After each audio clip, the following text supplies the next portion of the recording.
Bilduma honen bukaerara iristen ari gara. Eta esan daiteke, Euskarak Nafarroan duen egoeraren berri ematen ahalegindu garela oso era zehatzean. Protagonistek egoera deskribatu digute, baina horretaz gain, irtenbideak ematen ahalegindu dira. Eta guk zinez eskertzen diegu guztiei ahalegin hori. Dena dela, beharrezkoa ikusten dugu aurrera egiteko eraiki beharko genukeen estrategiaz hausnarketa egitea. Noragoa zen, ze baliabiderekin, ze denboraz ari garen, protagonista bakoitzak zer egin beharko lukeen. Horretaz guztiaz, hitz egin behar du Euskaltzale saioak. Eta zuri, ikusle horri, zor dizugu etorkizunaren gaineko hausnarketa. Hoixe eginen dugu hurrengo bi saio hauetan.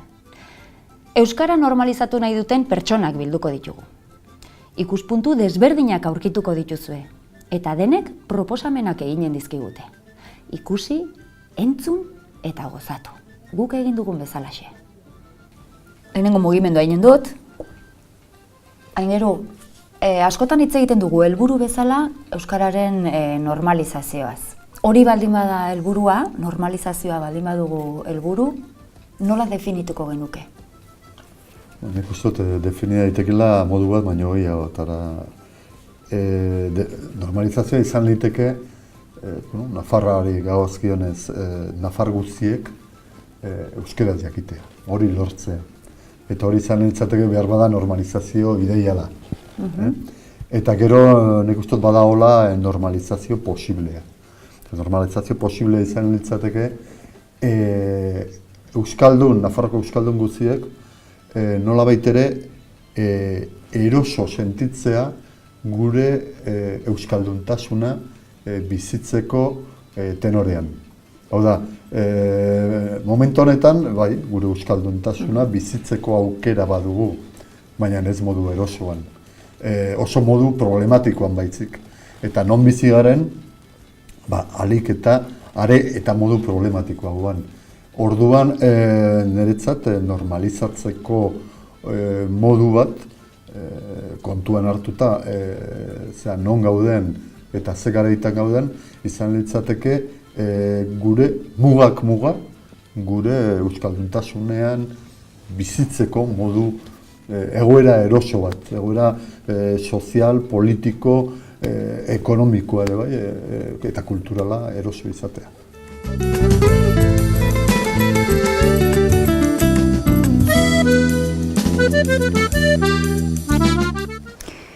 Niretzat, hizkuntzaren normalizazioa ez dakit ezote den eufemismo pixka batez, alegia.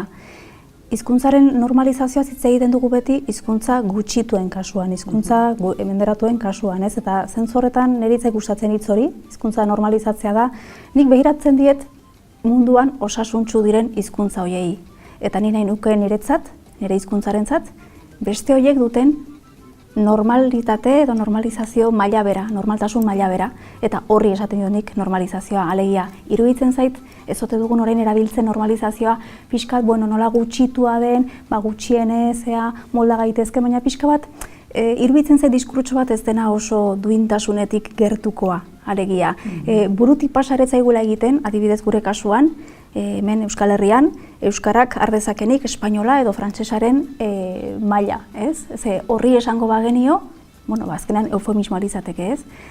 Alegia, zer dute hemen frantsesak edo espainolak Euskarak ez duena? Badirela hizkuntza inposatuak, eta orain jendeak ala beharrez ikasten ditu eta zu kuestionatu ere egiten zergatik ikasi behar dituen, ezta? Eta hori nahi nuke nik nire hizkuntzarentzat eta hori litzateke hizkuntza normala izatea. Ni Alemaniara joaten baldin banaiz, kuestionatu ere zut egingo, han alemana ikasi behar duela. Eta ez zait irudituko inposaketa denik, irudituko zait gauza normala, naturala eta bar. Hori da Euskarak behar duena.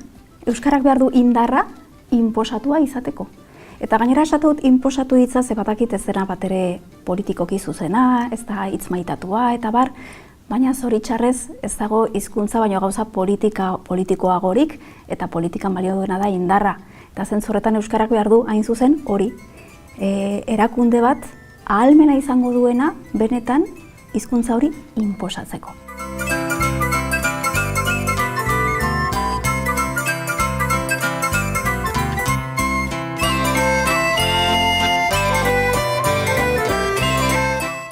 oso zaila da definitzea zer da leku batean eta gizarte batean bi hizkuntza bizirik daudenean eta badakigu normalean bata bestearen gainean jarri hori dela eta normalizazio izango litzateke egoera hipotetiko hori zeinean biak maila berean dauden, ezta? Baina hori badakigu, hori beti dinamika bat dago eta hizkuntza bat bestearen gainean jartzeko dinamika horretan eta orduan horrelako normalizazioa ezinezkoa da. Gehienez lor daitekeena dela dinamika horretan halako oreka bat, baina jakinda beti ere ez dela oreka egonkor bat izango inoiz.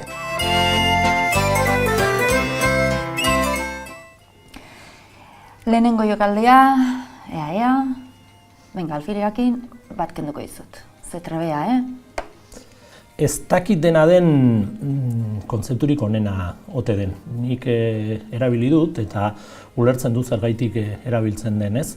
Baina batzutan bestelako gogoeta egiten bauzu zer da normaltasuna. Ez dakit oso ongi zer den normaltasuna, zer den hizkuntza normalizatuak zer dira. Azken finean hizkuntzen artean beti dago lehia bat, lehia hori izan daiteke paketsua edo bestelakoa, ez? Beti dago, zegi kompetitibitatea bat, edo zegi nola esan, azken finean toki berean edo jendarte berean hizkuntza bat baino gehiago erabiltzen badira, zein da horien arteko harremana, ezta?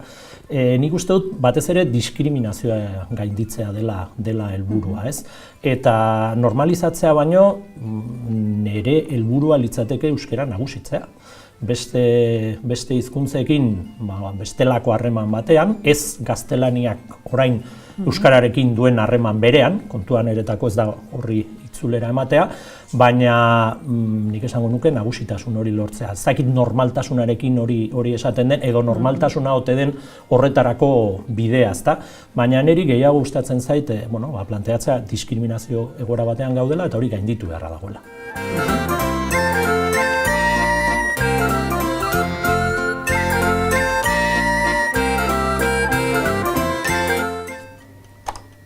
Normalizazioa izango da hizkuntza horretan bizitzeko gai izatea eta hizkuntza horrek funtzio guztiak apalenetatik jasoenetara bete ahal izatea, herritar bat euskara hutsez bizi ahal izatea bere lurraldean.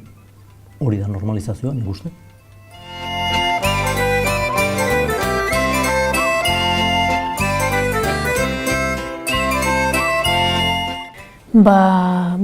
Ez da galdera erresa, eta uste dute galdera importante badela, ez? Eta, esan dezakegulako guztia lortzen dugunean. Alegia, hizkuntza hegemoniko baten pare euskara izango den unea, izango litzateke normalizazio erabatekoa. Baina behar bada, errealismo pixka batekin helburu hori malgutu edo doitu egin beharko genuke, ez? Nik esango nuke, alde batetik, minimo balitzatekela euskaraz bizi nahi duen horrek behar dituen espazio, funtzio, leku, zerbitzu guztiak euskaraz egin ahal izateko eskubidea bermatuko dion, politika, zentzu zabalean, orokor bat, eta gizarte bat sortzea, hori litzatekela normalizazioa. Hori minimo bezala eta, ez zait iruditzen minimo txikia denik. Eta horren gainetik litzateke, esatea, Euskal Herrian bizi garen herritar guztiok, euskara jakin dezagun edo euskarazko gizarte batean bizitzea, ez? Baina, ni lehenengoarekin uste dut helburu bezala sinatuko nukela oraintxe bertan.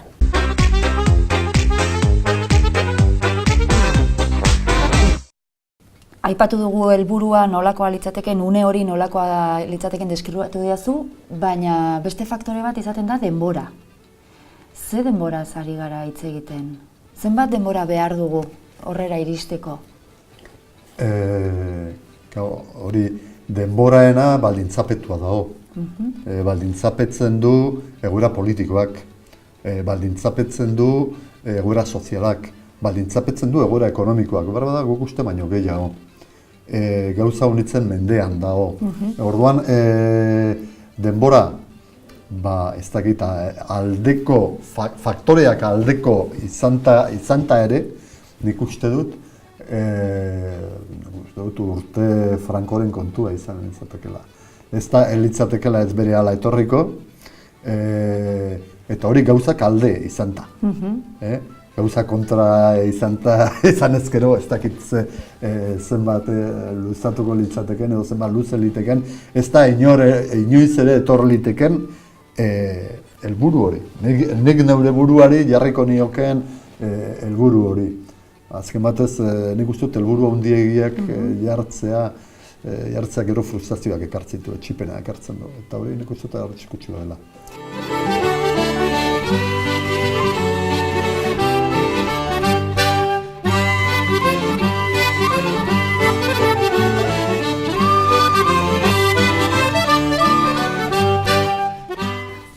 Denbora gure kontra ari da, nabarmen, hizkuntza gero eta okerrago dago, ez da hau entzutea gustatzen den diskurso bat, eta psikologikoki ere jendeak behar izaten ditu ilusioa eta pizten dizkioten diskurtsoak eta bar, eta zentzu horretan badakit ez dela diskurtso ezagit polita, baina egia da gure hizkuntzak ez duela etorkizunik, benetan egoera txarrean dago.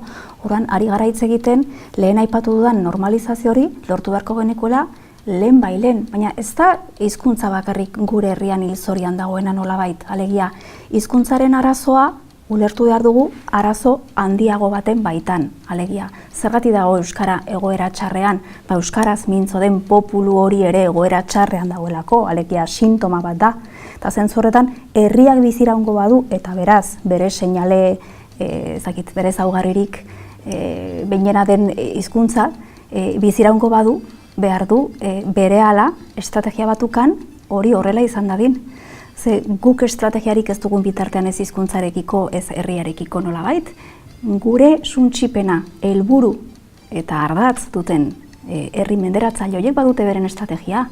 Aitortu baldin bada ere, hizkuntzari dagokionez, beren estrategia da gure hizkuntza deusestatzea. Baina esan nahiko nuke hori denbora gure kontra doa eta urgentea dela estrategia bat. Urgentea. Eta berriro diot minimoetaz ari garela, ez maksimoetaz. Gero aipatuko zein den niretzat estrategia horren muina, baina hori ez da maksimo bat, beste batzuei iruditzen zaio hori dela helburu bat beste batzuen artean, niretzat hori da minimoa. Hortik bera ez dago benetako biziraupenik. UNESCOk berak esan du, esan du 123ko erabilera baino apalagoko erabilera duten hizkuntzak ez dutela etorkizunik. Hilzorian daudela nolabait, ez da arriskuan daudela, beraz gurea gure eremu oso handia batean horrela dago.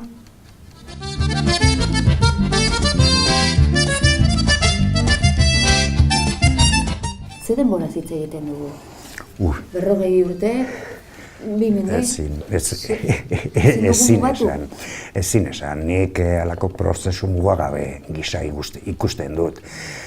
Agian orain dela 30 urte, baikorregi ginen, pentsatzen, irakaskuntzan eta garatzen baldin bat zen hori. Horrekin aurrera pauso izugarri handiak emango genituzkela eta hortikan asko zerrazago izango zela. Ja, esperientziak esan digu, horrekin bakarrik ezin dugu lortu.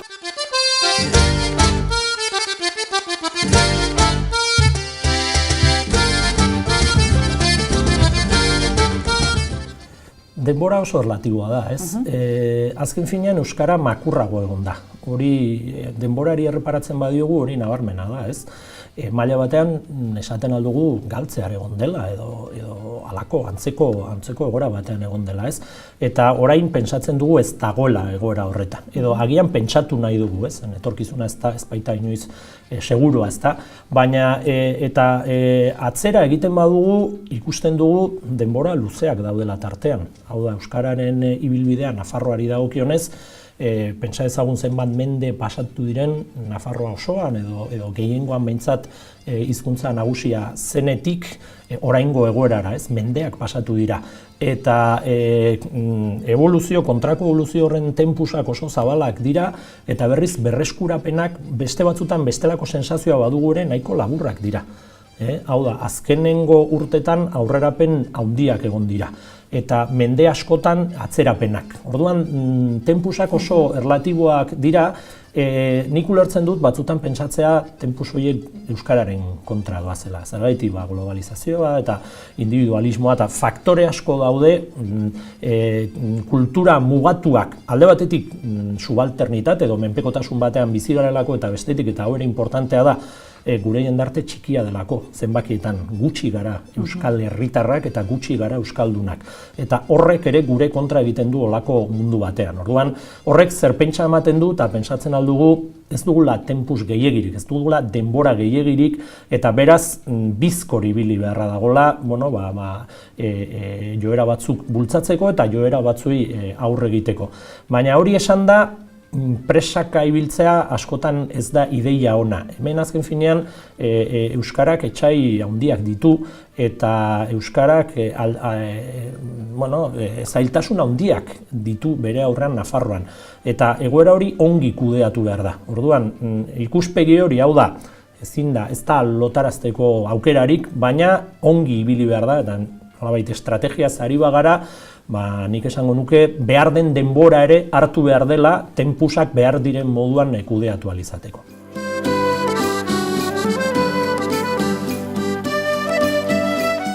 Baina gainean nik uste dut, horren aurretik badela beste kontu bat. Eta da, estrategia ze herritan ezarri nahi dugu.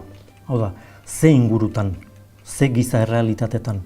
Eta horretarako kontuan eduki behar dugu, gu mendetako etnozioaren ondorioz bizkarrezurra utzitako herri bat garela. Gaur egun, Euskal Herrian ez da euskara utzian bizi den pertsonarik.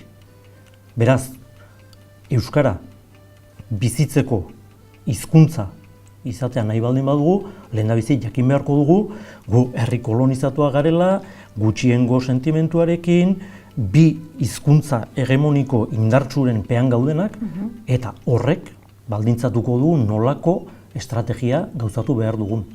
Gerozuk denbora esaten duzu, jakina baietz, hemen 40 urte daramatzagu normalizazio planak atzera eta aurrera, eta zein izan da aurrera bidea.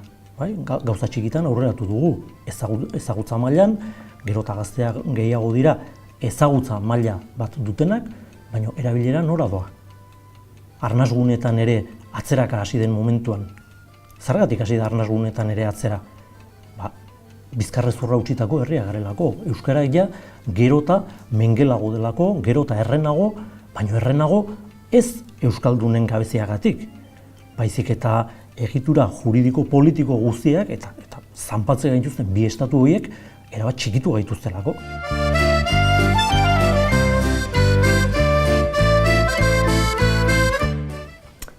Ezakit, ze pejarri. Modu guztiz, ez da galdera batek eskatzen diana bereziki berbada, ezakit. Angela Davisek esaten du, demokrazia etengabeko borroka bada, ez?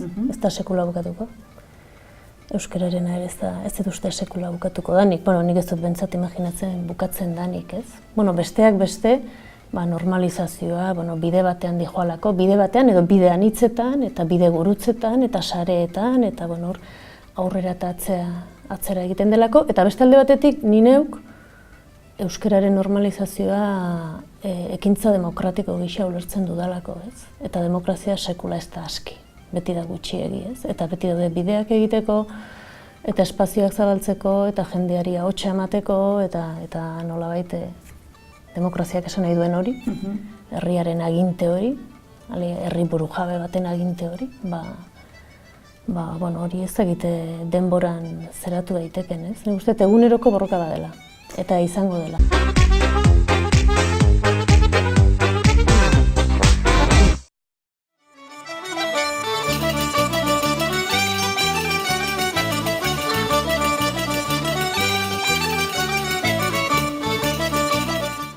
Aingeru, baliabideak aipatu behar ditugu orain. Ze baliabide beharko ditugu? Baliabiderik importanteena nik uste, agintea dela. Aginteak erran nahi duelakoz, erabakiak hartzeko aukera, erran nahi duelakoz dirua, erran nahi duelakoz plangintza egiteko aukera. Hau da, aginterik ez duzunean, ez duzu baliabiderik, edo oso baliabide urriak dituzu. Hori badaki, ederki daki euskalgintzak. Zera, hainbat urte pasatu ditu, jaia instituzioetatik eta erakundeetatik eta hainbat udalek ematen zienaz aparte, dirurik ikusi gabe. Horrekin dirurik gabe eta mota hortako baliabiderik gabe oso zaila da, edo zer gauza egitea. Ordan baliabideak alde batetik, nik uste dut, agintea, badakite oso ez dela oso polit gelditzen, baina hori da. Eta gero bertze alde batetik, nik uste dut, gure aginterik izan gabe ere, behar bada erabili izan den. Guk aginterik ez dugu izan, azken urteetan, ez dugu inoiz izan, egia erran Nafarroko historia guztian. Eta hori zera, edo non defenditzeko perriz nago. Baina, bai izan dugu irudimena, eta hori baliabide importante bada, bai izan dugu gogoa, bai izan dugu lan egiteko ahalmena. Horiek guztiak beharko genituzke, baita agintea izan eta ere, kominen artean. Baina biderkatuak, nik uste dut, baliabide ekonomikoak izatea arrun gauz importantea dela, baina irudimena, lan egiteko gogoa, aldatzeko gogoa, hausnartzeko gogoa eta gaitasuna, horiek denak dire baliabide oso baliabide importanteak.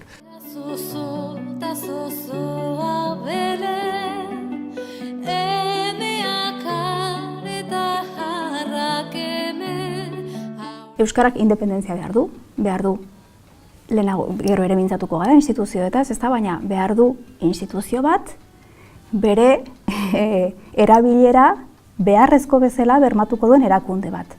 Hori benetan eta eguneko egun egin dezaken erakunde bakarra da Euskal Estatu bat.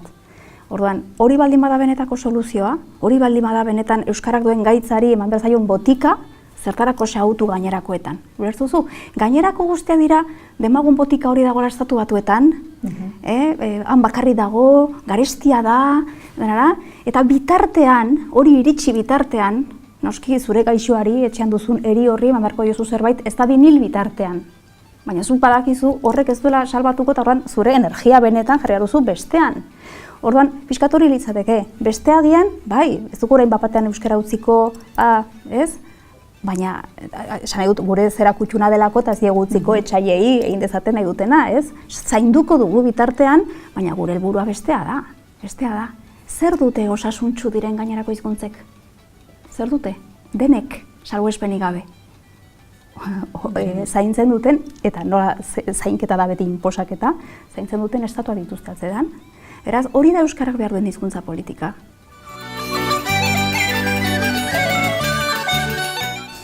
Baliabideak, alde batetik, noski, instituzioek eta erabili behar dituzte beraien baliabideak.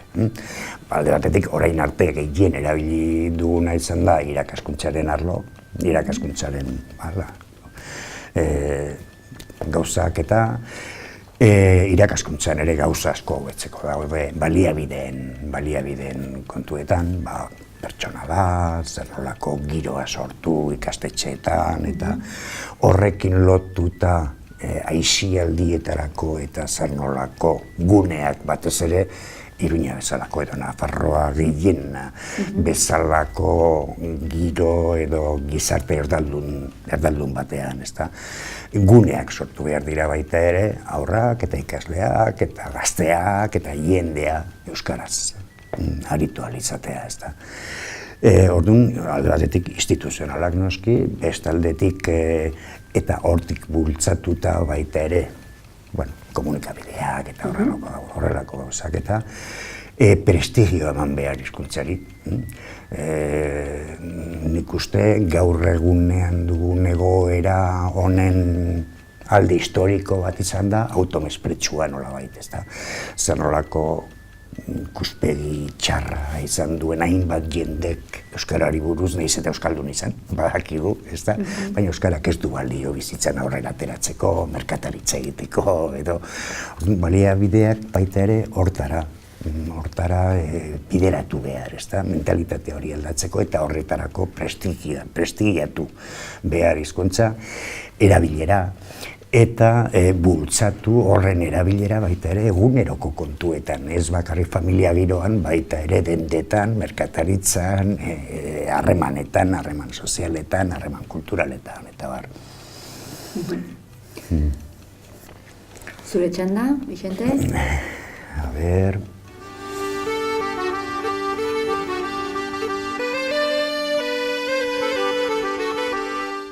Indarra eta atxekimena biak aintzat hartzen baditugu, eta edozein hizkuntza aurrera eramateko indarra azalduko dute nahi gauzu, hobeki ze ulertzen duan indar bezala, ez? Baina indarra eta gehiengoaren atxekimena bi horiek artikulatu behar dira, bi horiek uztartu behar dira. Eta euskararen kasuan oso importantea da atxekimena ongi kudeatzea. Besteak beste, nik esan dugu bi arrazoiengatik. Lehenbizikoa, gure indarra oso mugatuta dagoelako. Ez dugu estaturik eta ditugun administrazioa eta ditugun instituzioak oso mugatuta daude eta instituzio horietan euskararekiko dauden jarrerak direnak dira, ez beste batzuk, hori jakin beharra dago, ez? Hau da, aldaketa dago Nafarroan, aldaketa instituzionala, ez gara gai izan euskararen lege aldatzeko orain arte, ez da beste hainbat mailatan atzematen da, aldaketaren prekarietate hori euskarari dagokionez beste atal batzuetan bezala. Hori da arrazoi bat, eta badago beste arrazoi bat. Eta da, nik lehen aipatzen duena, nik uste dut euskara ez dela inposatu behar gaztelania eta frantsesa inposatu diren moduan. Eta esaten dut diren moduan, zen erabakiak beti inposatzen dira maila batean.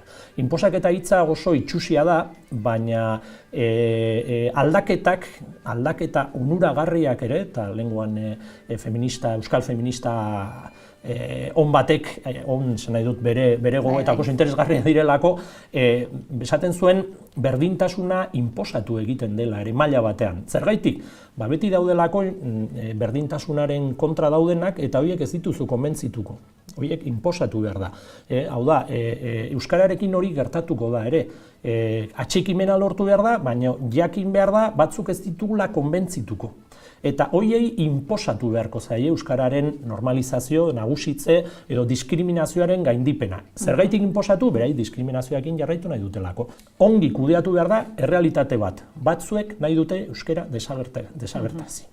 Eta egoera horren aurrean ere pentsatu behar dago. Orduan, ez da dena argudioa, ez da dena emozioa, ez da dena ilusioa, ez da dena kolore politak kalera ateratzea eta esatea ze polita den, aniztasuna, geure hizkuntza da, ez batzuei aurre egin behar zaie, derrigorrez. Eta hauei gehiengoa inposatu behar die normalizazio edo nagusitze hori.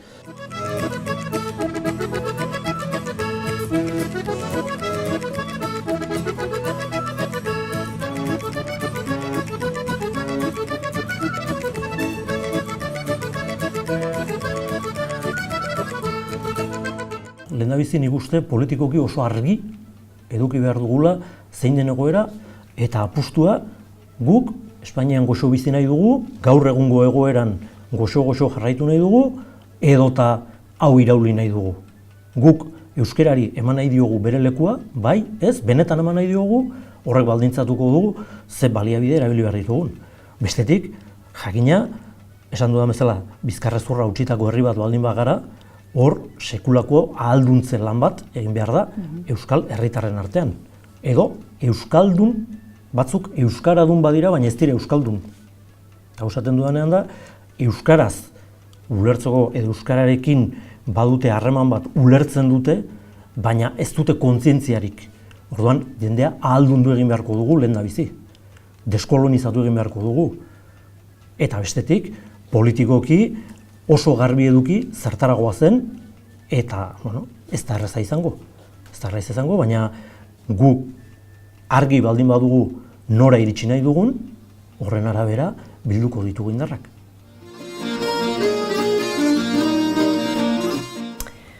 Baliabideak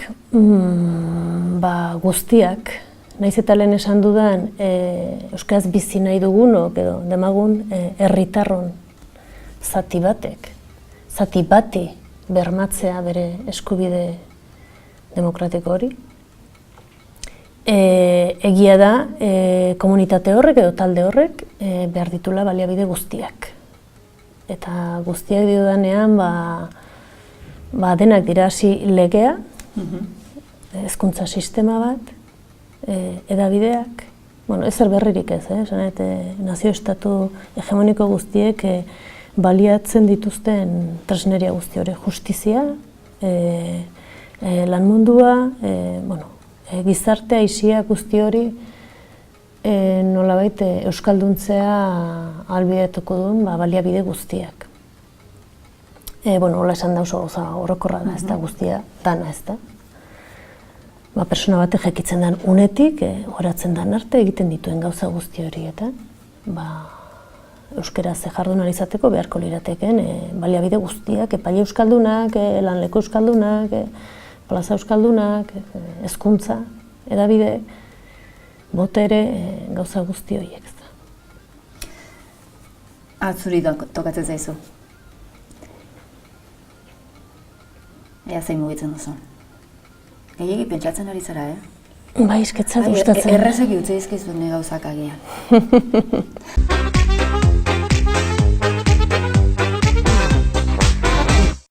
Estrategiei buruz ari garela eta normalizazioa helburu izanik, protagonistak bi alorretan ikusten ditut. Batetik gaude herritarrak, norbanakoak, herri mugimendua. Zein da zeregina? Nik uste dut herri mugimenduak, lehenbizi, abiapuntu gisa, herri mugimenduak segitu behar du. Eta nik uste dut herri mugimenduak gainera, neurri batean nik uste dut izan behar duela bide erakusle, baina beti izan den bezala. Bide erakusle izan behar duela eragile, izan behar du eraginkor, eragile izateaz aparte, eta izan behar da dinamizatzaile eta gero ezin dugu pentsatu baita administraziorik aldekoena izanik ere. Baita administrazioik aldekoena hori denak euskaltzaleak balira eta gainera alor guztietan. Nik uste dut hala ere beharko, gaur egun maiz aipatzen den kontzeptua, gizarte zibila. Gizarte zibila euskaldun eta euskaltzale bat egon beharko da, eta gainera dinamizatzaile izan behar da. Eta gainera izan behar da ideia sortzaile. Eta izan behar da neurri handi batean hemen euskara normalizazioak dituen nolabait ere desafioak eta dituen bideratzailean neurri handi batean. Azkenean, herria da muina, herria hori da. Herriari falta zaio iruditzen zait agian diskurtso potente bat, nolabait berak berez sentitzen duen horri, bere bulkada horri, naturalki ateratzen zaiona senez euskaldunak garelako, pixkat kualifikazioa emango diona, babes ideologiko bat falta zaio. Hain zuzen pixkat uzten gaituena babes gabe, eta batzotan edozein eztabaidatan sartzen gara, pixka bat erremintak izan gabe, ez? Horren, iruditzen zait, herria dela muina, eske herria existitzen baldin bada, eta pentsatzen dut, oraindik Euskal Herria existitzen dela, hori da ardatza, eta hori izango da beti aintzindaria nolabait, bai? Eta etortzekotan etorriko dira politikoak gero. Iruditzen zait gainera diskursoari dagokionez behintzat, politikoei falta zaiela herriak beharko lukeen indarra, ez? Diskursoaren aldetik. Orduan, herria lehenago jakina, baina herria kualifikatu behar da nolabait. Herriak berez sentitzen duen horri, espontanitate horri eta menberzaio kualifikazio bat.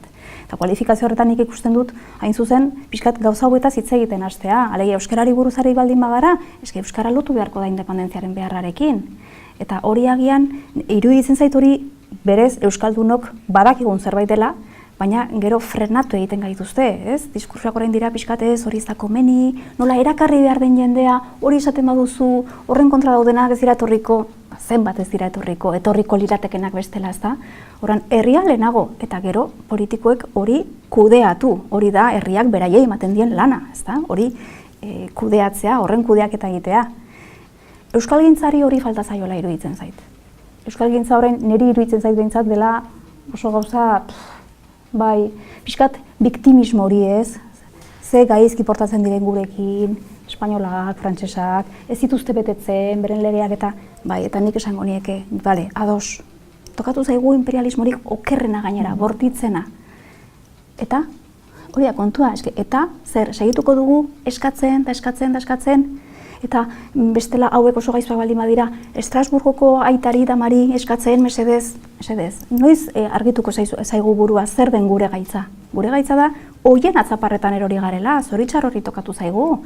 Mesedez, izan gaitezen zorrotzak, garbiak, pixkorrak, ea zer egiten dugun, hoien gandik askatzeko, ez dugu besterik. Erregea, atzera. Erregea atzera bidali duzu. Atzera, bai. Herri mugimendurik gabe, inoiz ez genuke lortuko, genukeen lortu, ez da lortu duguna ere. Gora ezagun nire adinekoa naiz, eta goratzen ezen olako giroa zegoen euskarari buruz, euskarari dagokionez eta 60. urteetan, eta bakarrik batzuk ibiltzen ginen horren bila, eta zaletasun horrekin, eta naiz eta ideia politikoak agian ezein garbi izan, baina bai, alde horretatik, kulturaren aldetik, eta hori piztu izan ez balu jendeak edo, gaur egunean ja praktikoki Unamunok esaten zuena, ez da ja galdurik egokozen segura eski euskara, eta orduan biak beharrezkoak dira. Beste kontu bada, zer nolako harremanak alde batetik, jendearen aldetik, mugimendu hoien alde, herri mugimendu, edo gizarte mugimendu hoien aldetik, eta zer nolako jarrera izan instituzioekin, instituzioekin. Eta hori, segun instituzioen jarrera nolakoa den, baita ere neurtu behar zer nolako harremanak. Adibidez, hemen azkeneko 20 urteetan ezagutu dugun instituzioen aldetik ze jarrera bultzatu duten eta euskararen kontra. Euskararen kontra nahiz eta lege bat horregon, lege hori ahalik eta eraestuenean eta ertxienean eta ulertu ez betetzen gainera, eta oztopoak eta oztopoak jarri, eta gainera desprestigio diskurtsoak eta bultzatu instituzioen aldetik. Horren aurrean, ez zegoen beste erremediorik alde batetik gizarte mugimenduetan eta sortu gune propioak, gune bereziak eta bestalde aurre egitea beste horiei, eta diskurtsoak ere horren arabera antolatu behar ziren. Noski, nik uste dut orain, ikusiko dugu luze arte, baina orain egoera aldatu da, instituzioen jarrera ez da hori. Beste kontu bada zer eskatu gehiago, oraindik gehiago instituzioeta, baina kontuan hartuz garrantzizkoena, kontuan hartuz ezin dugula galdu instituzioen aldetiko jarrera positibo hori.